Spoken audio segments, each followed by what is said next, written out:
नमस्कार दोस्तों, AMG academy YouTube channel और ऐप में आपका स्वागत है। ये क्लास है आपकी। आज ये सॉल्यूशन लेके आया हूँ मैं इस क्लास में आपके लिए। आज एग्जाम हुआ था RRB NTPC का 2 शिफ्टों में। तो देखिए, पहली शिफ्ट का सॉल्यूशन मैं आपको कर रहा हूँ।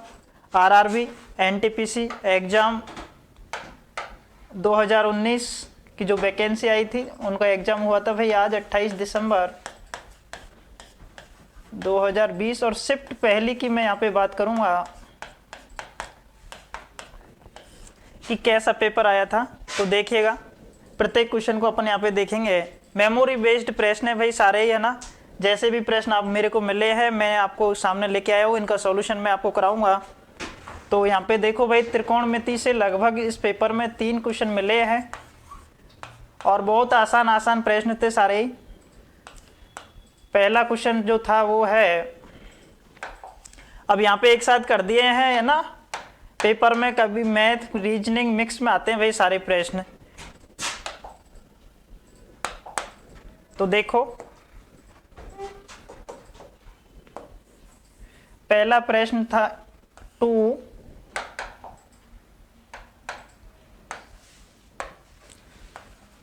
cot 75 डिग्री बटा tan 15 डिग्री है ना। तो मैं इस cot 75 जो है इसको क्या लिख सकता हूँ, cot 90 माइनस 15 डिग्री, और इसका मान क्या हो जाता है tan 15 है ना। तो देखो 2 tan 15 बटे tan 15 डिग्री, और ये दोनों कैंसिल हो जाएंगे, क्या बच जाएगा 2 आपका मान बच जाएगा। तो पहले क्वेश्चन का आंसर ये था। देखिए भाई अगला प्रश्न है यहाँ पे,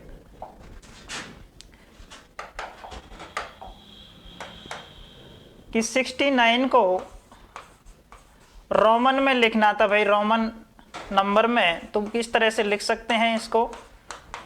अब इसकी पूरी एक वीडियो आएगी आपको रोमन की, कि रोमन नंबर में किस तरह से चेंज करें है ना, कि डी की वैल्यू यहाँ पे क्या होती है, सी की वैल्यू क्या होती है। तो रोमन में मैं आपको सिखाऊंगा, उसकी कंप्लीट वीडियो है, उसको जाके देखना, आपको मिल जाएगी यूट्यूब चैनल पे है ना, अपलोड हो जाएगी भाई शाम को। देखिए, कोई राशि साधारण ब्याज की दर से 4 साल में 6200, 7 साल में 7100 हो जाती है तो दर होगी। दर यहाँ पे पूछी है, और किस दर से, साधारण ब्याज की दर से।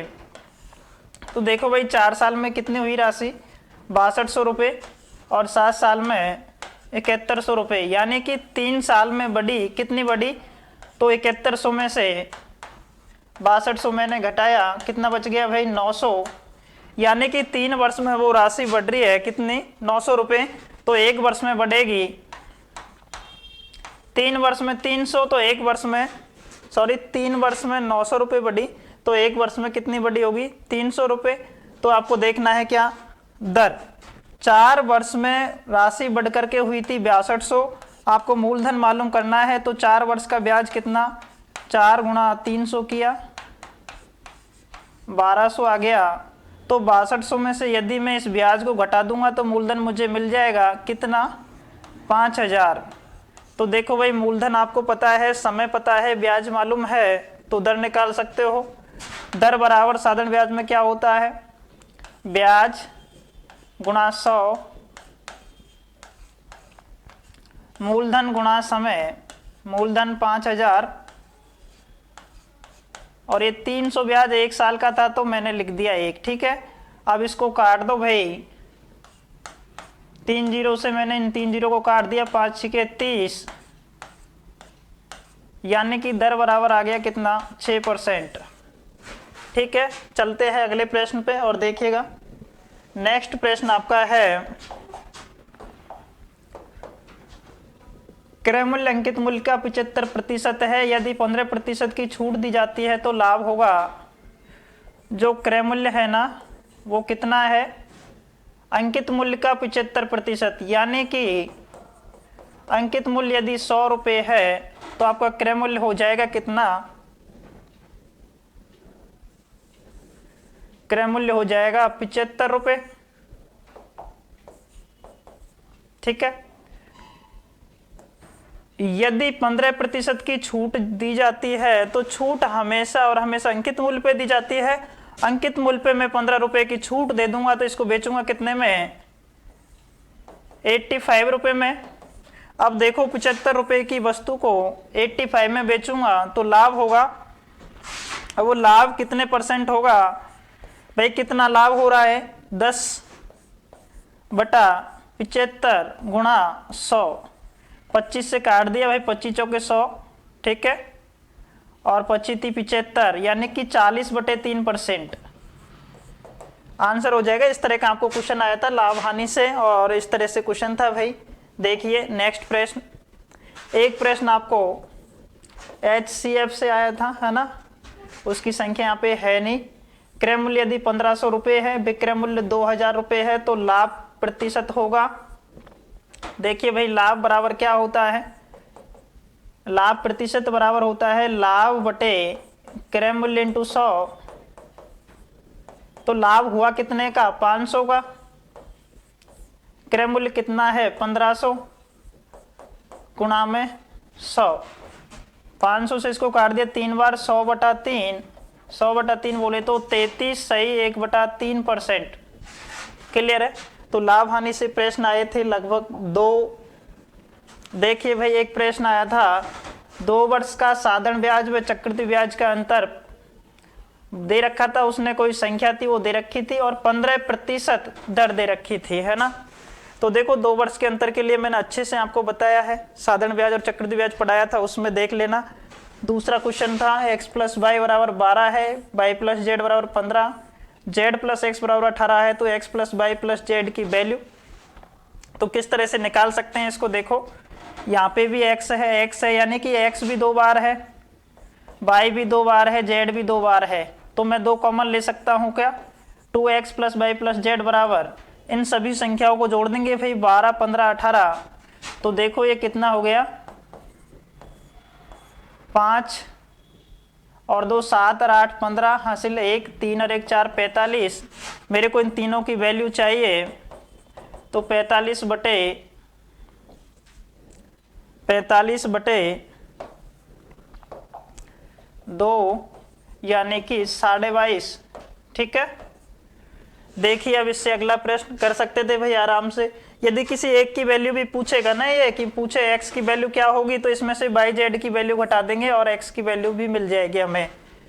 देखिए नेक्स्ट प्रश्न, L/V लंबाई अनुपात चौड़ाई बराबर दे रखा है, 2:1 है, आयत का परिमाप कितना दे रखा है 48, तो आयत का क्षेत्रफल होगा। आयत का क्षेत्रफल होता क्या है, लंबाई गुणा चौड़ाई, रेशियो मुझे दे रखा है 2:1, परिमाप क्या होता है भाई 2L + V बराबर 48 दे रखा है भाई, है ना। तो देखो 2 से इसको काट दिया कितनी बार, 24 बार।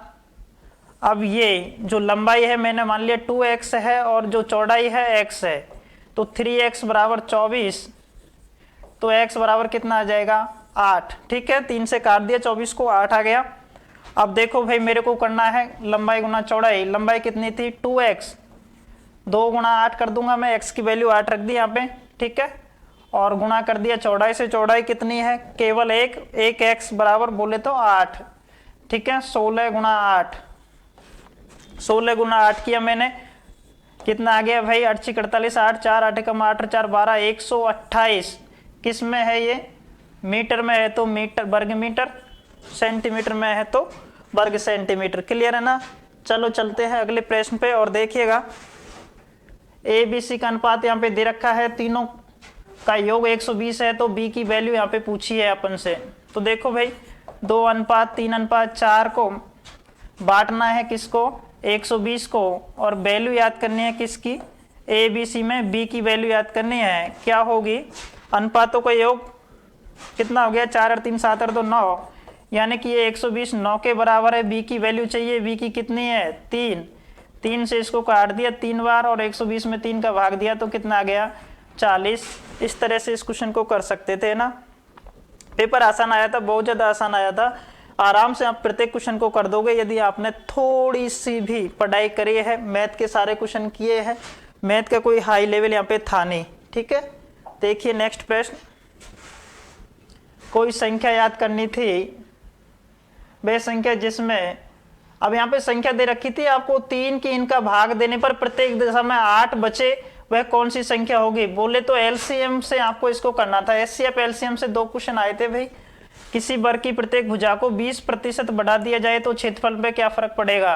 तो इस तरह के क्वेश्चन तो मैंने खूब करवाए हैं आपको, और ये फॉर्मूला मैं कहता रहता हूँ भाई, बार बार इसको याद रखा करो। a + b ± a × b बटा 100, ठीक है, यानी कि 20% की वृद्धि प्रत्येक भुजा में, तो 20 × 20 बटा 100, 20 और 20 40, और देखो 2 जीरो से 2 जीरो कैंसिल और 4, यानी कि 44% की वृद्धि हो जाएगी उसके क्षेत्रफल में। क्लियर है? देखिए नेक्स्ट प्रश्न अब आपके सामने है। प्रश्न है 10% और 20% का समतुल्य बट्टा निकालना था। समतुल्य बट्टा के लिए भी मैंने आपको बताया था a + b - a × b बटा 100, ठीक है। 10 + 20 - 10 × 20 बटे 100, 2 जीरो से 2 जीरो कैंसिल, 10 और 20 30 - 2, यानी कि 28% का आपका समतुल्य बट्टा यहाँ पे आ जाता। चलो चलते हैं अगले प्रश्न पे। अब आपको इससे क्या फायदा होगा, आपको ये पता चल जाएगा कि भाई इस तरह से क्वेश्चन आ रहे हैं, आप अच्छे से अध्ययन कर सकते हो। ये काफी हद तक आपको फायदा पहुंचाएगा आपके आने वाले एग्जाम में, ठीक है। तो अब किसी का कल होगा, किसी का बाद में होगा, तो इस तरह से आप अपनी पढ़ाई जारी रख सकते हैं। तो ये जो मैथ के क्वेश्चन मेरे पास थे वो मैंने आपको बता दिए, ठीक है। रीजनिंग में भी भाई सिटिंग अरेंजमेंट से 3 क्वेश्चन आए थे। रीजनिंग की मैं बात करूं तो रीजनिंग की अपनी कंप्लीट प्लेलिस्ट है, उसमें 56 वीडियो है, आप वहां जाके देख सकते हो। बिल्कुल हाई लेवल था नहीं प्रश्नों का, नॉर्मल क्वेश्चन थे, आप आराम से कर सकते हो उनको, है ना। तो ये टेंशन लेना नहीं है कि भाई एग्जाम ज़्यादा टफ था, तो ऐसा कुछ भी नहीं है। लेकिन आप तैयारी अपने हिसाब से रखो भाई, अच्छे से देखिएगा। मैं यदि जीके की बात करूं यहाँ पे, तो जीके में क्वेश्चन आया था। अब ये जो क्वेश्चन मेरे पास है उसमें एक क्वेश्चन था 2020 आईपीएल फाइनल कहाँ पर खेला गया, तो ये दुबई में खेला गया था, यूएई, ठीक है। अच्छा, किस किस में खेला गया था, तो मुंबई, फाइनल में मुंबई वर्सेज दिल्ली, ठीक है। और ये मुंबई 5वीं बार जीता है आईपीएल गेम को। तो ये तो हो गया पहला क्वेश्चन जीके का। यदि मैं बात करूं इससे अगला, तो एक प्रश्न यहाँ से पूछा गया था, अरुणाचल प्रदेश का मुख्यमंत्री कौन है या फिर हिमाचल प्रदेश का मुख्यमंत्री, तो दोनों के मैंने यहाँ पे लिख दिए हैं। अरुणाचल प्रदेश का पेमा खांडू और हिमाचल प्रदेश का जयराम ठाकुर। अब आपको सभी राज्यों के सीएम और गवर्नर, है ना, मुख्यमंत्री, राज्यपाल याद रखने हैं भाई। चलते हैं अगले प्रश्न पे। एक क्वेश्चन इससे रिलेटेड था कि अब 8वीं अनुसूची में कितनी लैंग्वेज हैं, तो प्रारंभ में 14 थी, बाद में 8 और जोड़ दी गई, तो टोटल 22 लैंग्वेज हैं किसमें, 8वीं अनुसूची में, ठीक है। इससे आगे बिल्कुल बेसिक क्वेश्चन थे भाई, ये नॉर्मल आपको सभी को याद होंगे। भारत की सबसे लंबी समुद्र तटीय रेखा है, गुजरात की है। यदि बात करता है ये सबसे छोटी की, तो सबसे छोटी किसकी है, गोवा राज्य की है, ठीक है। देखिए अगला प्रश्न जो था, सबरी माता का मंदिर कहाँ पे है, तो केरल में है, पेरियार वन्य जीव अभ्यारण्य भी है यहाँ पे। देखिए नेक्स्ट प्रश्न है आपका, लोकसभा में अधिकतम सदस्य कितने होते हैं, तो 552 होते हैं भाई अधिकतम सदस्य। सेरिकल्चर तो रेशम कीट पालन से, तो इस तरह के सारे आपको एपीकल्चर है, हॉर्टिकल्चर है, वो सभी याद रखने हैं ना। पदार्थ की मात्रा का मात्रक क्या होता है, मोल होता है, ये तो भाई स्टार्टिंग में पढ़ लेते हैं फिजिक्स में, है ना। राजतरंगिणी ग्रंथ के बारे में आया था कि इसका लेखक कौन है, तो कौन है, कल्लण है, संस्कृत भाषा का ये ग्रंथ है। चलिए आगे चलते हैं। अब एक कोई क्वेश्चन था दिवस के अंतर्गत आया था, भाई दिवस पूछा था आपसे, महिला दिवस, तो महिला दिवस के बारे में मैंने लिख दिया। 8 मार्च को मनाया जाता है। विश्व पर्यावरण दिवस 5 जून को। और विश्व पर्यावरण दिवस की यदि थीम पूछी थी, तो थीम होती है जैव विविधता। ओजोन दिवस के बारे में पूछा होगा तो 16 सितंबर। इनमें से कोई एक प्रश्न था, तो मैंने यहाँ पे तीनों लिख दिए। तो आपको डे तो याद रखने हैं भाई, 2020 के सारे इंपॉर्टेंट डे और उनकी थीम याद रखनी है, तो वो पढ़ लेना। चलते हैं नेक्स्ट प्रश्न पे। एक क्वेश्चन आया था, प्रकाश वर्ष किसका मात्रक है, ये तो हर बार रेलवे में एक ना एक शिफ्ट में पूछा ही जाता है ना।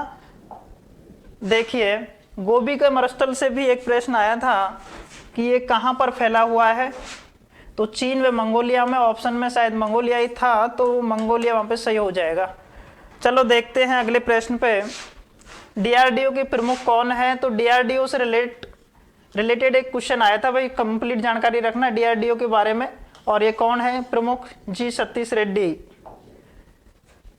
एक क्वेश्चन अपना ज्ञानपीठ पुरस्कार से आया था, तो 55वां ज्ञानपीठ पुरस्कार मलयालम कवि हैं अक्कीतम अच्युतम, और इसका आगे नाम भी है, ठीक है। तो 55वां ज्ञानपीठ पुरस्कार मलयालम कवि को मिला था। यदि बात करूं मैं 54वें की, ये 2018 में और वो 2019 में अमिताभ घोष को मिला था, जो कि इंग्लिश कवि थे ना, अंग्रेजी लैंग्वेज में लिखा था उन्होंने। अच्छा देखो नेक्स्ट प्रश्न है आपका, ध्वनि तरंग प्रवाहित होती है, अच्छा प्रवाहित नहीं होती, तो ये निर्वात में प्रवाहित नहीं होती, सबसे ज्यादा ठोस में होती है इसकी, फिर द्रव में और फिर गैस में, ठीक है। चलते हैं नेक्स्ट प्रश्न पे।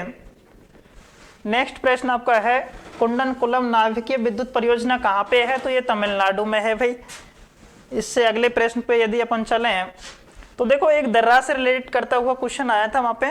अब वो कौन सा क्वेश्चन था ये आप देख लो भाई। जोजिला दर्रा कहाँ पे है? तो ये भी हिमाचल प्रदेश में है।